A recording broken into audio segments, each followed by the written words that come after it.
अल्लाह से बातें कैसे करें? अल्लाह से बात करने के लिए भी वक्त रखा करें, बिल्कुल जैसे दोस्तों के साथ घूमने फिरने का प्रोग्राम बनाते हैं, दावतों पर जाने के लिए तैयार होते हैं, काम पर जाने के लिए वक्त का ख्याल रखते हैं। अब आप लोग कहेंगे रब से मुलाकात के लिए नमाज पढ़ते तो हैं, नमाज सभी ही पढ़ते हैं, मगर नमाज में जो खुशू व वज़ू ज़रूरी होते हैं वो हर किसी के पास नहीं होते। ये भी नसीब वालों को मिलते हैं।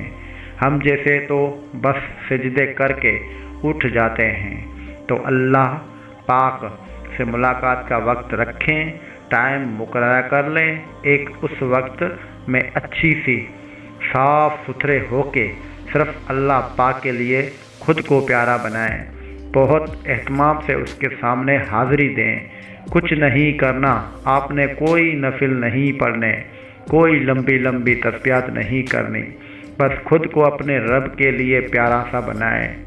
जाए नमाज पचाएं और बैठ जाएं, अल्लाह पाक को अपना हाल चाल सुनाएं, अपनी मुश्किलात बताएं, बिल्कुल ऐसे ही जैसे अपने किसी जिगरी दोस्त को बताते हैं। रोना है तो रो ले उसके सामने, खुश होना है तो खुश हो ले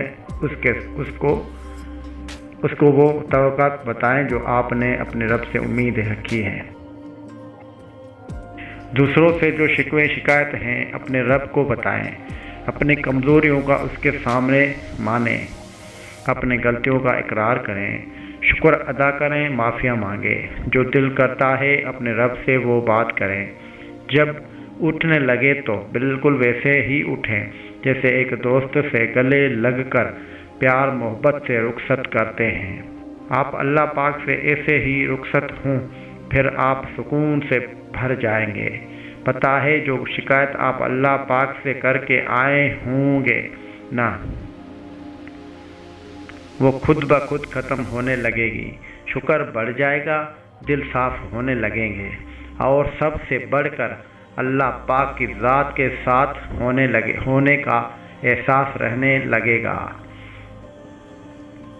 आप तना होकर भी तना नहीं होंगे, आपके पास बैठने वाले लोग भी सुकून महसूस करेंगे।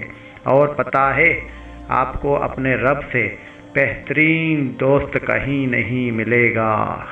तो अपने रब से दोस्ती करें।